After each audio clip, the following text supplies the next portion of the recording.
Peoples, what's going on? It's your boy Finesse. That back there is the Challenger. And it's been roughly 2 weeks since my last video. I was taking a break from that Tennessee trip.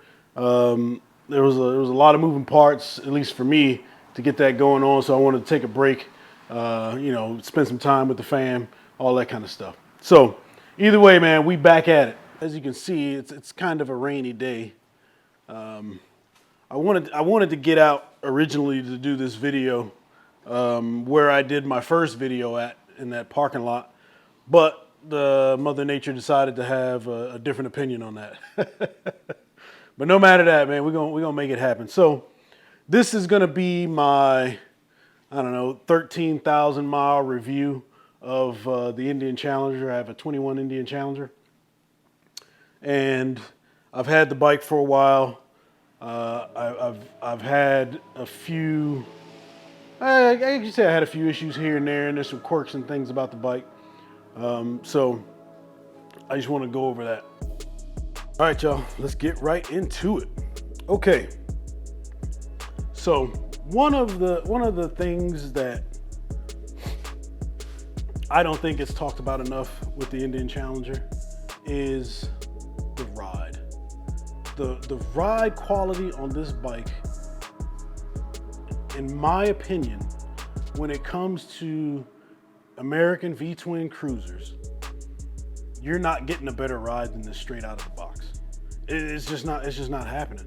I think there's more people out there that will agree with that than not. Not to say anything about Harley or anything else, but the smoothness at which you traverse the earth on this bike, in my opinion, is great. A lot of people tend to talk about the power and the performance of the bike. You talk about the capacities and all these things and the other, but the ride, man, like when they did all of this, like, I don't know if it was one of their goals or not, or maybe it was just a byproduct, right? Because if you look at the setup of the Indian Challenger, the wheelbase is longer than just about anything else that's out there. And with that long of a wheelbase, and the weight, it allows this bike to be really smooth on the road. You've got your USDs on the front suspension. You got the Fox shock in the rear. They didn't do anything crazy with the wheel sizes. They used standard wheel sizes. And the bike, the transmission, the engine, I mean, it all complements each other, and it works very well in one package. Like, and when I did that review of the Road Glide and my bike, I think the Indian Challenger is a more complete package. Just, I mean, it has the power, it has the ride, it has the tech. And again, that's my opinion, right? So if you're looking for a bike like an old school, like a muscle car, right? I was talking to one of the guys at Harley in the parking lot, and he was saying that the Harleys are like that old school muscle car. Camaro, Mustang type deal, where it's just raw. You get that nostalgic feel. It's kind of old school, and if you're into that kind of thing, then that's perfect for you, right? And the Indian took the direction of almost being like a Porsche or a Lambo. You got that style, you got the modern look, you got the power. You got the convenience, all of those features. So depending on what you're looking for in your bike is probably what's going to appeal to you. And trying to say that, this person is going to switch because of that, or this person is going to switch because of that, really isn't an accurate depiction of motorcycle culture, in my opinion, right? Because people are going to like what they like. People are going to ride what they ride. You just got to enjoy whatever it is that you pick. I'm not one of those guys that, Oh man, I can't ever get on one of those because to me, if I'm spending my money, I want to get my money's worth. And for me, I want to be modern, I want tech, and I want some power. So, all right. Now looking at the bike, like I said, I'm at 13,000. Let's see, 13,293 miles. And of those 13,293 miles, I have had no major issues. Nothing with the engine, nothing with the transmission, nothing with any electrical components. Nothing at all. Right? Let me knock on wood, man. Y'all got me over here. Yeah. So so far so good. Now, not to say that these bikes don't have problems, right? Because you see online, I mean, it's just with anything, right?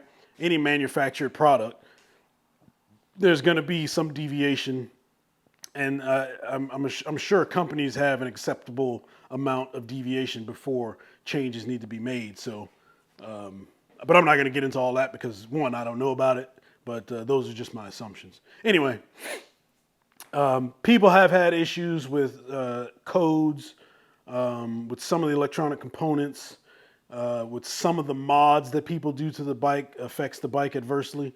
So for me, when I began modding this bike, I wanted to make sure that one, I did it properly, and two, I tried to keep it as stock looking as possible, if that's such a thing. So I did I did do the tab exhaust with the mid pipe delete, and I did the Lloyd's tune to go with that. I chose the Lloyd's tune because my dealership here is an authorized Lloyd's tune tuner, and if I have any issues with it, I can just take it up there. I had looked at some of the others where you got to send the computer off, but I didn't like that because if there was a problem, then I'd have to send the computer off again. But it is what it is. And if I had more than one bike for me, then I'd probably be more apt to do that. But since this is the only bike that I have, it just makes sense for me to have less downtime. Crash bars. When I first bought the bike, it didn't have crash bars. I used a credit for first responders and military that the dealerships offer. Well, that the dealership was offering at the time. I don't know if that's still active. More than likely, it probably is. But they had a $500 rebate, and I used that to get the front and rear crash bars. I also added highway pegs with this little rubber. They got this rubber thing on it. I mean, most of them do, right? But those pegs, those are the Infinite Highway pegs from Indian. Those isolate vibration tremendously.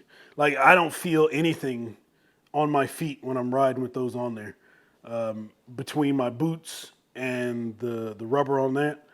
And not only that, I mean, the engine doesn't vibrate that much anyway. I mean, well, I'm not saying it doesn't vibrate. You don't feel the vibrations that much anyway. So, that and combined with the isolation of the rubber on the peg, it makes things really, really comfortable for long distances.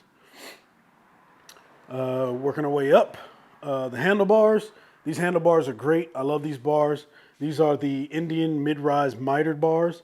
I did a video on this previously about the measurements, how far apart they were. There was a guy on Facebook that was asking me questions about it, and instead of me trying to do guesswork, I just came out here with my tape measure and did a small little video, so you can check that out if you want. But I chose these because one, I didn't have to worry about if the black was going to match, right? Because with the black bikes and the flat black and all this stuff, you have companies out there that do match the color well.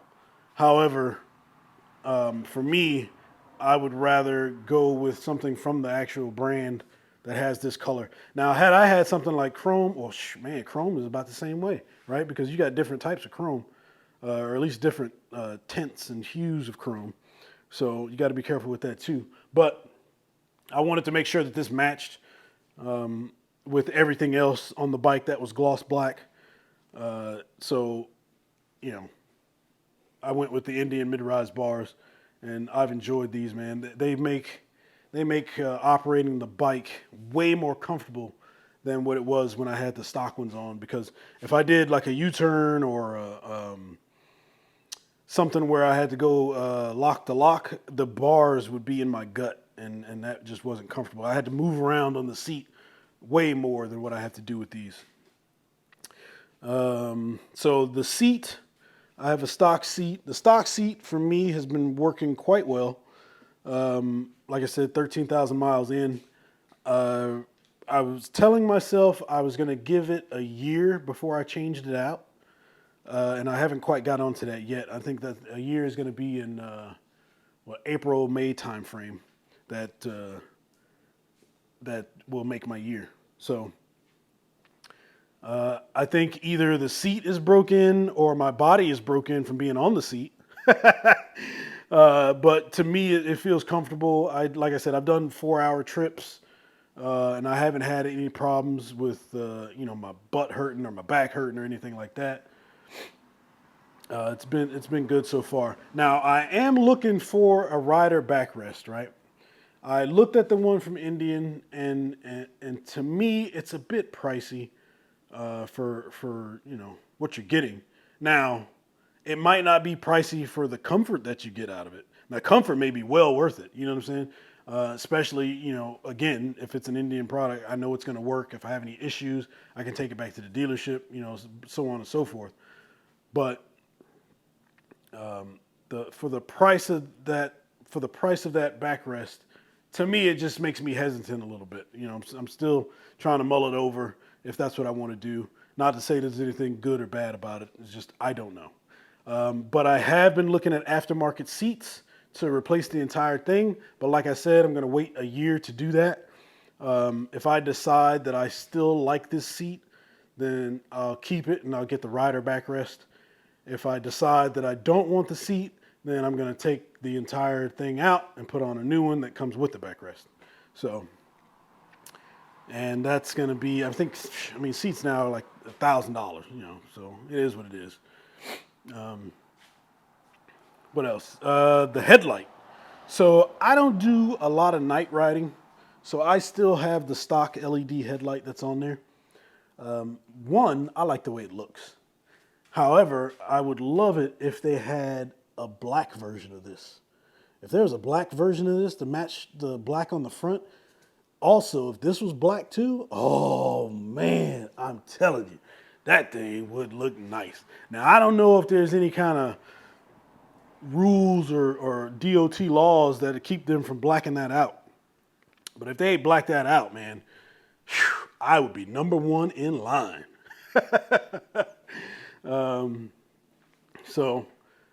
But yeah, so I don't do, like I said, I don't do a lot of night riding.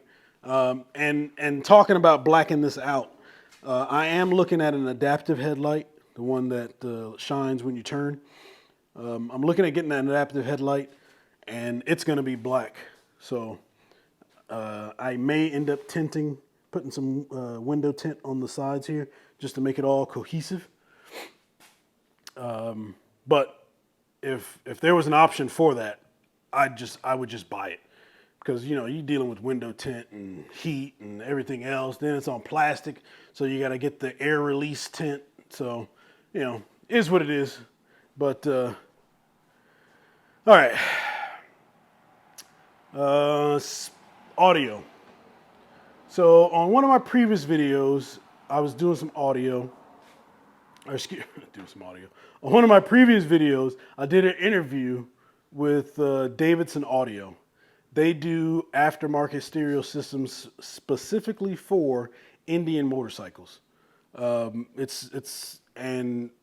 I've seen a few of those on Instagram. I have not heard one personally. I've seen a few of those on Instagram. Them things are loud, man. Like it's a rolling concert going down the road. So I was looking at that. I was also looking at the power band, which would give me the upgrade speakers here, and then also give me some saddlebag speakers as well.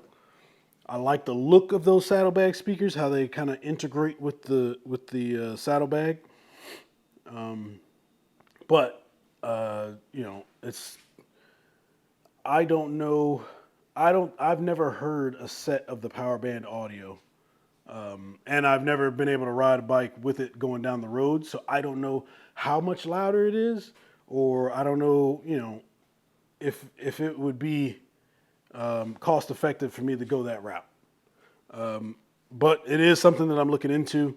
Maybe I'll head down to my dealership here and see if they have any on the floor that have it, so I can listen to it just to see for myself. Because I do like the drop-in, plug-and-playness of the speakers. You don't have to do anything extra, and it adds extra options on your EQ. So that's pretty cool. What else? So overall, I think this is a fantastic bike. I think if you're looking for a motorcycle that is modern, sleek, and filled with tech, hands down, this is the way to go, in my opinion. But even still, on the opposite side of that, if you want old school, air-cooled, vintage-looking type bikes, Indian also offers that as well. So, I mean, you can really go either way with it. And you can go, I've seen people go wild with the bikes. I've seen people just like me, just stay conservative and do like a few mods here and there just to personalize it. But in my opinion, I think this bike offers a complete package. You've got styling, you got a smooth ride, you got power, and you have tech. Again, I think it just depends on what it is that you're looking for out of your bike. Not to say that there's anything wrong with any other bikes out there. This is just what I prefer. And as far as pricing goes, I mean, I don't think there's there's not an American V-twin cruiser that even comes close to the value of what you're getting when you buy one of these bikes. like I don't, it doesn't even come in close, man. Long story short, what do I think about the bike?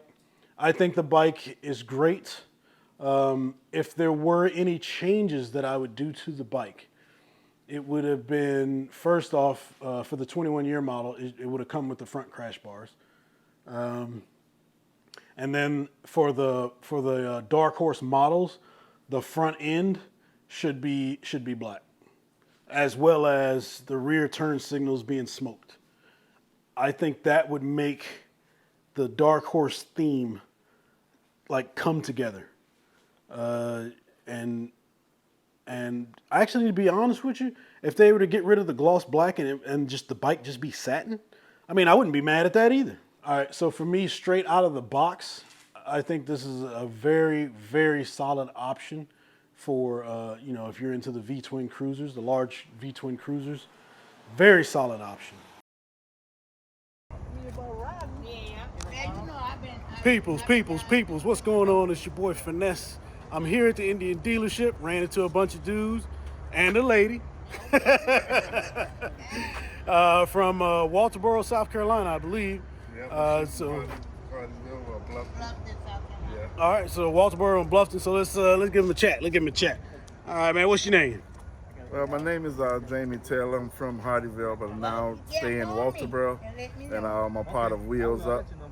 And, Wheels Up? Yeah, they call me Rough Rider. Rough Rider. Okay, you got something on the back of the shirt too? Yeah. What you got there? Let's see. Wheels Up, Borough City, Walterboro, South Carolina. That's nice, man. That's nice. Yep. So what are you riding? 2016 Street Glide, and they call me Rough Rider. All right, hey, and I seen it. Oh, yeah. I seen it, man. He's got like a 24-inch on the front? 23 inch on the front, so it's almost all day. Yeah. But not quite there. But yeah, man, that's a real nice bike. And you looking at possibly switching up, right? Oh, we ain't gonna put that out? I ain't gonna say the what. You good. Yeah. All right, man, what's your name? Diana, and... Go by Diamond. And you're out of where? Bluffton, South Carolina. Okay. And you said you had a riding crew or? Yeah, Dangerous Curve. Dangerous Curves. So it's a club. Yeah. Oh, okay, all right. Yeah, Presidente, El Presidente. What are you riding? A Suzuki 1000. Suzuki. Oh, okay. My first bike was a 750. Oh. Yeah, Gixxer 750. So Okay. this Suzuki 1000. Okay, all right. Yes. Yeah, and you rode down here today, or? No. We in trucks today. Oh, y'all in trucks today. We're Y'all supposed to be going to Florida. y'all handling business. Yeah. Florida. Yeah. Yeah. Going to Florida to pick up a little one. So, Oh, okay, all right. yeah. Well, cool, man. Hey, like I said, it's nice to meet y'all. It's always Likewise. always nice to meet. It is always nice to meet fellow riders, no matter what they ride, man. But hey, real cool people. You can check out the Rough Riders if you're ever in, you can check out Wheels Up if you're ever in Walterboro, South Carolina, and Dangerous curve. Dangerous Curves Bluffton, South out of Bluffton, South Carolina. So South Carolina representing down here in Georgia. But anyways, that's gonna do it for now. But yeah, man. So that's gonna do it for now.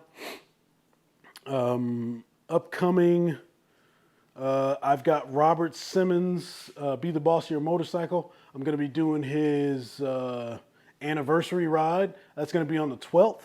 I'm gonna be taking some video of that. It should be a good time. I mean, it's always a good time when I'm hanging out with those guys.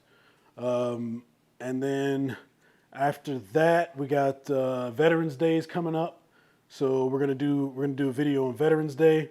The King of the Baggers race schedule is out. You know I'm on that.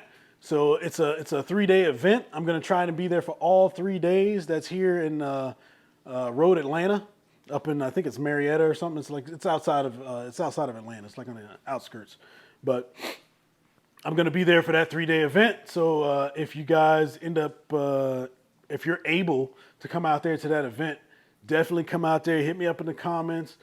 Send me a DM or something on Instagram. Let me know you guys are gonna be out there. I'd be more than happy to meet with you guys, talk Indian motorcycles, check the race out, check out all the vendors. It's a really good event, really good event. You can ride just about anything you want out there. There's all kinds of bikes, all kinds of things going on at the King of the Baggers.